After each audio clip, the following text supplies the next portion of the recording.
ಮೊದಲನೇ ದಿನ ಅಮ್ಮನವರಿಗೆ ಗಂಗೆ ಪೂಜೆ ಹಾಗೂ ಸಾಯಂಕಾಲ ಹೋಮ ಫಲಶುದ್ಧಿ ಎಲ್ಲ ಶುದ್ಧಿಗಳ ಹೋಮಗಳು ಫಸ್ಟ್ ದಿನ ಮಾಡಿ ಫಸ್ಟ್ ದಿನ ಗಂಗೆ ತಂದು ಸಾಯಂಕಾಲ ಹೋಮ ಇದೆ. ತಿರ್ಗಾ ಮಾರನೇ ದಿವಸ 21ನೇ ತಾರೀಕು ಗುರುವಾರ ಅಮ್ಮನವರಿಗೆ ಬೆಳಿಗ್ಗೆ ಚಂಡಿ ಹೋಮ ನಡೆದಿದೆ. ಚಂಡಿ ಹೋಮ ಆದಮೇಲೆ ಸಾಯಂಕಾಲ ಅಮ್ಮನವರಿಗೆ ದೇವಸ್ಥಾನ ಆವರಣದ ಬಲಿ ಹಾಗೂ ತೇರು ಬಲಿ ಎಲ್ಲ ಗುರುವಾರ ಮಾಡ್ತೀವಿ.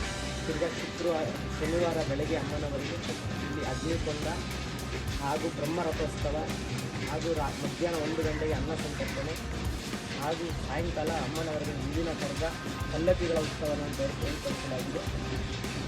ಇಲ್ಲಿ ಅಮ್ಮನವರಿಗೆ ಜನಸಂಖ್ಯೆ ವರ್ಷಕ್ಕೆ 1 ವರ್ಷ ಜಾಸ್ತಿ ಆಗ್ತಾನೇ ಇದೆ.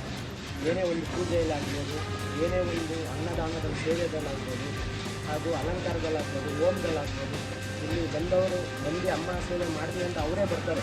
ವರ್ಷ ನಾವಿನ್ನೂ ಹೆಚ್ಚು ನಾವಿನ್ನೂ ಚೆನ್ನಾಗಿ ಮಾಡ್ತೀವಿ ಅಮ್ಮನಿಗೆ, ಇನ್ನೂ ನಮಗೆ ಒಳ್ಳೇದಾಗ್ತಾಯಿದೆ, ಇಲ್ಲಿ ಬಂದು ನಾವು ಸೇವೆ ಮಾಡ್ತಾ ಇರೋದು ಇನ್ನೂ ಒಳ್ಳೇದಾಗ್ತದೆ ಅಂತ ಜನ ಅವರೇ ಬಂದು ಈ ಅಮ್ಮನ ಸೇವೆ ಮಾಡ್ತೀವಿ, ನಾವು ನಮ್ಮದು ಒಂದು ಸೇವೆ ಇರಲಿ, ನಮ್ಮದು ಒಂದು ಹಾಕ್ತೀವಿ, ಕೈ ಹಾಕ್ತೀವಿ, ಊರು ಜನ ಎಲ್ಲ ಸೇರಿ ಮಾಡೋಣ, ಗ್ರಾಮಸ್ಥರೆಲ್ಲ ಸೇರಿ ಮಾಡೋಣ ಅಂತಾರೆ.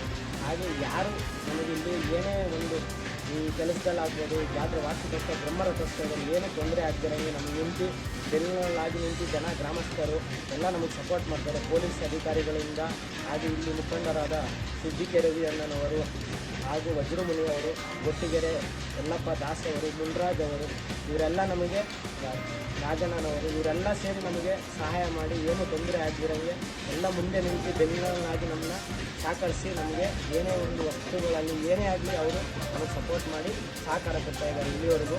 ಇದು ಮುಂದೇನು ಹಿಂಗೆ ಮುಂದೆಯಿಂದ ಇಷ್ಟು ದಿನ ಏನಾಗ್ತಾಯಿದೆ ಹಿಂಗೆ ಮುಂದೇನು ನಡ್ಕೊಂಡು ಹೋಗುತ್ತೆ ಅಂತ ನಮಗೆ ಆ ಅಮ್ಮ ಶಕ್ತಿ ಕೊಟ್ಟು ನಮಗೆ ಇದು ಮಾಡ್ತಾರೆ. ನಾವು ಆ ಅಮ್ಮ ಹೆಂಗೆ ಹೇಳ್ತಾರೋ ಹಂಗೆ ಮಾಡ್ಕೊಂಡು ಹೋಗ್ತಾಯಿದ್ದೀವಿ ಇಲ್ಲಿವರೆಗೂ. ಆ ಅಮ್ಮ ಏನು ಹೇಳೋರೋ ಅದನ್ನು ಮಾಡಿದ್ದೀವಿ. ಇಲ್ಲಿವರೆಗೂ ನಾವು ಬೆಳೆದಿದ್ದೀವಿ. ಇಷ್ಟು ದೇವಸ್ಥಾನನೂ ಬೆಳೆದಿದೆ. ಜನ ಆಗಲಿ ಈ ಗ್ರಾಮಕ್ಕೆ ಎಲ್ಲ ಒಳ್ಳೆಯದೇ ಆಗ್ತಾ ಬಂದಿದೆ. ಏನೋ ಕೆಟ್ಟು ಬಂದಿದ್ದು ಆಗ್ತಾಯಿಲ್ಲ.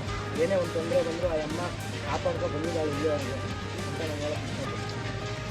ಈಗ ಇಲ್ಲಿ ಜಾತ್ರೆ ನಡೀತಾ ಇರೋದ್ರಿಂದ ಮುಖಂಡರು ಅವರೆಲ್ಲ ಹೇಳಿದ್ರಿ, ಸಿ.ಕೆ. ರವಿ ಆಗಿರ್ಬೋದು, ಗೊಟ್ಟಿಗೆರೆ ಮಂಜಣ್ಣ ಅವರಾಗಿರ್ಬೋದು, ಅವರೆಲ್ಲ ಆಗಮಿಸ್ತಾರ. ಅವರಿಗೆಲ್ಲ ಏನು ಪ್ರಿಪ್ರೇಷನ್ ಆಗಿದ್ದಾರೆ, ಆಗಮಿಸ್ತಾರೆ. ಯಾರ್ಯಾರು ಬರ್ತಾರೆ, ಗಣ್ಯರು ಯಾರು ಆಚರಣೆ ಆಗ್ತಾರೆ? ಅವತ್ತಿನ ದಿವಸ ಇಲ್ಲಿ ಬ್ರಹ್ಮರಥೋತ್ಸವಕ್ಕೆ ಮಾಜಿ ಡಿ.ಕೆ. ಶಿವಕುಮಾರ್ ಅವರು ಬರ್ತಾರೆ, ಹಾಗೂ ಸಿ.ಕೆ. ರವಿ ಅಣ್ಣನವರು, ಹಾಗೂ ಯಲ್ಲಪ್ಪ ದಾಸ್, ಗೊಟ್ಟಿಗೆರೆ, ಮುನ್ರಾಜ್, ಮಂಜಣ್ಣ ಆಗ್ಬೋದು, ಎಲ್ಲರೂ ಬರ್ತಾರೆ. ಇಲ್ಲಿ ಗ್ರಾಮಸ್ಥರು ಸುತ್ತಮುತ್ತ ಜನ ಎಲ್ಲರೂ ಬರ್ತಾರೆ. ಆ ಬ್ರಹ್ಮರಥೋತ್ಸವಕ್ಕೆ ಆ ಟೈಮಿಗೆ ಎಲ್ಲರೂ ಬರ್ತಾರೆ. ಎಲ್ಲರೂ ಬಂದು ಆ ಬ್ರಹ್ಮರಥೋತ್ಸವ ಚಾಲನೆ ಮಾಡ್ತಾರೆ. ಏನೂ ತೊಂದರೆ ಆಗ್ತಿರೋಂಗೆ ಚಾಲನೆ ಮಾಡ್ಕೊಡ್ತಾರೆ. ಎಲ್ಲರೂ ಸಹಕಾರ ಕೊಡ್ತಾರೆ. ಏನೂ ತೊಂದರೆ ಇದ್ರಂಗೆ ಅಭಿವೃದ್ಧಿನೂ ಆಗ್ತಾಯಿದೆ.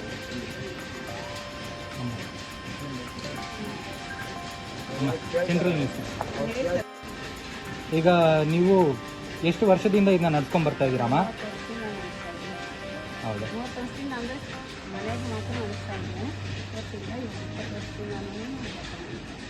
20 ವರ್ಷದಿಂದ ನಡೆಸ್ತಾ ಇದ್ದೀರಾ ಅಮ್ಮ. 20 ವರ್ಷದಿಂದ ನೀವು ಏನಾದರೂ ಅಡೆತಡೆಗಳು ಏನಾದರೂ ಎದುರಿಸಿದ್ದೀರಾ? ನಿಮಗೆ ಹೆಂಗೆ ಬೆಂಬಲ ಹೆಂಗಿದೆ ಅಮ್ಮ ಅಂತ? ಅಡೆತಡೆಗಳು ಏನಾದರೂ ನೀವು ಎದುರಿಸಿರೋದಾಗಿದೆ? ಎಲ್ಲ ಜನಗಳು ಏನು ಇದಿಲ್ಲ ಅಂತ ಏನಿಲ್ಲ, ಏನು ಮಾಡಿದ್ರು ನಮ್ಮಮ್ಮ ಕೈಗಿಲ್ಲ. ಬರೋರ್ಗೆ ಏನು ಹೇಳ್ತೀರಮ್ಮ? ಬೇರೆಯವರು ಹೊರಗಡೆಯವರು ಬರೋರಿಗೆ ಏನು ಹೇಳ್ತೀರಾ? ಅವರೆಲ್ಲ ಬಂದು ಅಮ್ಮನ ಹತ್ರ ಏನು ಕೇಳಬೇಕು ಅನ್ನೋದನ್ನ ಕೇಳ್ತಾರೆ. ಅವ್ರಿಗೇನು ಸರ್ಕಾರ ಬರುತ್ತೆ ಅನ್ನೋದನ್ನು ಮಾಡ್ಕೊಂಡು ಹೋಗ್ತಾರೆ. ಅಮ್ಮನ ಮಹಿಮೆ ಯಾವ ಥರ ಇದೆ ಇಲ್ಲಿ? ಅಮ್ಮನ ಮಹಿಮೆ ಅಂದರೂ ಶಕ್ತಿ ಬಲ ಚೆನ್ನಾಗೈತೆ ಅಮ್ಮನ. ಯಾರೇನು ಬಂದು ಇದು ಮಾಡೋಂಗಿಲ್ಲ ಅಮ್ಮನ. ಅಮ್ಮ ಈಗ ಇದು ಸತತ 20ನೇ ವರ್ಷ ಅಂತ ಹೇಳಿದ್ರೆ, ಸೊ ಈಗ ನೀವು ಏನು ಮಾಡ್ಕೊಂಡಿದ್ದೀರಮ್ಮ? ಈಗ ಏನೇನು ಪೂಜೆಗಳು ನಡೆಯುತ್ತವೆ, ಯಾವ ಥರ ಏನು ಅಂತ? ಎಷ್ಟೊತ್ತಿಂದ ಎಷ್ಟೊತ್ತು ನಡೀತದೆ ಬ್ರಹ್ಮರಥೋತ್ಸವ? 9 ಗಂಟೆವರೆಗೂ ನಡೆಸ್ತೀವಿ. ಇದು ಮಾಮೂಲಿ ಒಂದು ಫೋಟೋ ಇಟ್ಕೊಂಡು ಪೂಜೆ ಮಾಡ್ತಾಯಿದ್ರು. ಆಮೇಲೆ ಬರ್ತಾ ಹಂಗೆ ಒಂದು ಕಲಶ ಇಟ್ಟು ಆಮೇಲೆ ಒಂದು ಮೂಲ ಇಗಿರಕತ್ತಾಗ ಉತ್ಸವ ಮೂರ್ತಿ ಮಾಡಬೇಕು. ಆ ಉತ್ಸವ ಮೂರ್ತಿಯಲ್ಲಿ ಆದಷ್ಟು ಶಕ್ತಿ ಬಲ ತುಂಬಿ ಆಮೇಲೆ ಈ ಊರಿನಲ್ಲಿ ಮೆರವಣಿಗೆ, ಹೂವಿನ ಅಲಂಕಾರ, ಗಂಗೆ ತರೋದು ಈ ಥರ ಸರ್ವೇ ಸಾಮಾನ್ಯ ನಡೆಯುತ್ತಾ ಬಂತು. ಅಕ್ಕಪಕ್ಕ ಇರೋ ಊರುಗಳವರೆಲ್ಲ ಬಂದು ಈ ತಾಯಿನ ಕರ್ಕೊಂಡೋಗಿ ಅವ್ರ ಆಸೆ ಏನೈತೆ ಅದೆಲ್ಲ ತೀರಿಸ್ಕೊಂಡು ಬಲಿ ಎಲ್ಲ ಕೊಟ್ಟು ತಾಯಿ ಶಕ್ತಿ ತುಂಬಿ ಈಗ ಆ ತಾಯಿನ ಇಲ್ಲೇ ಬಂದು ನೆಲೆಸೋಂಗಾಯಿತು. ಆಮೇಲೆ ಇದು ಮೂಲದಿಂದ ಸ್ಥಾಪನೆ ಆಗಿ ಸುಮಾರು ಒಂದು 15-20 ವರ್ಷ ಆಗಿದೆ. ಆ 20 ವರ್ಷದ ಕಾಲದಿಂದ ನಾವು ಇನ್ನೂ ಇದನ್ನು ಜಾಸ್ತಿ ಬೆಳವಣಿಗೆ ಮಾಡಬೇಕು ಅಂತ ಜಾತ್ರೆ ಥರ ನಾವು ಸಣ್ಣದಾಗಿ ಮಾಡ್ಕೊಂಡ್ಬಂದಿದ್ರು.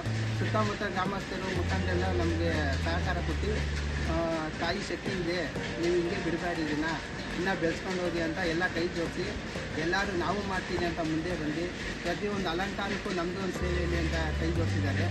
ಆಮೇಲೆ ಇಲ್ಲಿನ ಮುಖಂಡರಂತ ನಮ್ಮ GK ರವಿಯಣ್ಣವರು, ಅವರು ಎಲ್ಲ ರೀತಿಯಿಂದ ನಮ್ಗೆ ಸಹಕಾರ ಕೊಡ್ತಾರೆ. ಯಾವುದೇ ಒಂದು ಸಮಸ್ಯೆ ಆದ್ರೂ ಅವ್ರಿಗೊಂದು ಫೋನ್ ಮಾಡಿ ಅವ್ರ ಮನೆ ಹತ್ರ ಹೋದ್ರೆ ನಮಗೆ ಸಹಕರಿಸಿ, ರಾಜಣ್ಣ ಆಗಿರ್ಬೋದು, GK ರವಿಯಣ್ಣವರಾಗಿರ್ಬೋದು ತುಂಬ ಸಪೋರ್ಟ್ ಮಾಡಿದ್ದಾರೆ. ಆಮೇಲೆ ಒಜ್ಮನಿ ಅವ್ರಿಗೂ ಅಷ್ಟೇ. ಆಮೇಲೆ ಈ ಊರಲ್ಲಿ ಸುತ್ತಮುತ್ತ ಗ್ರಾಮಸ್ಥರು ಇಲ್ಲಿ ಬಂದು ತಾಯಿಗೆ ಏನಪ್ಪ ನಮ್ಗೆ ಭಾರಿ ಕಷ್ಟ ಆಗ್ಬಿಡೈತೆ, ಇಲ್ಲಿ ಬಂದಿದ್ದೀರಿ ಅಂತ ಬಂದು ಕುತ್ಕೊಂಡು ಒಂದು ಅರ್ಧ ಅವರ್ ಇಲ್ಲಿ ಆ ತಾಯಿ ಒಂದು ಹೂವು ತಗೊಂಡಾದರೂ ಹೋಗ್ತಾರೆ. ಅಂದರೆ ಕೇಳ್ತಾರೆ, ನಮ್ಮ ಕಷ್ಟ ಹಿಂಗೈತಮ್ಮ, ಹೆಂಗಮ್ಮ ಈಗ ನಮ್ಮ ಮುಂದಿನ ದಾರಿ ಅಂತೇಳಿ ನಮ್ಮ ಕಷ್ಟಕ್ಕೆ ಏನಾದರೂ ಒಂದು ದಾರಿ ತೋರ್ಸಮ್ಮ ಅಂತ ಬಂದಾಗ ಇಲ್ಲಿ ಕುತ್ಕೊಂಡು ಬೇಡ್ಕೊಂಡಾಗ ಇಲ್ಲಿ ಆ ತಾಯಿ ಹೂವು ಪ್ರಸಾದ ಕೊಡ್ತಾರೆ.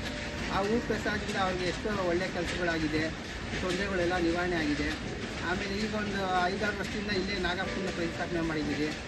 ಇಲ್ಲಿ ನಾಗಪ್ಪನ ಈಗ ಜಾತ್ರೆ ಮಹೋತ್ಸವದಲ್ಲಿ ಆ ನಾಗಪ್ಪನ ಒಂದು ಉತ್ಸವ ಥರ ಹೋಮ ಹವನ ಎಲ್ಲ ಮಾಡ್ತೀವಿ. ಈ 20, 21, 22ನೇ ತಾರೀಕಿಂದ ಈಗ ಈ ಜಾತ್ರೆ ಮಹೋತ್ಸವ ಇದೆ. ಮೊದಲನೇ ದಿನ ನಾವು ಗಂಗೆ ತರ್ತೀವಿ. ಆ ಗಂಗೆ ತಂದ ಊರು ಮೆರವಣಿಗೆ ಹೋಗ್ತೀವಿ. ಊರು ಜನರೆಲ್ಲ ತುಂಬ ಸಹಕಾರ ಕೊಟ್ಟು ನಮ್ಮ ಜೊತೆ ಕೈ ಜೋಡಿಸ್ತಾರೆ.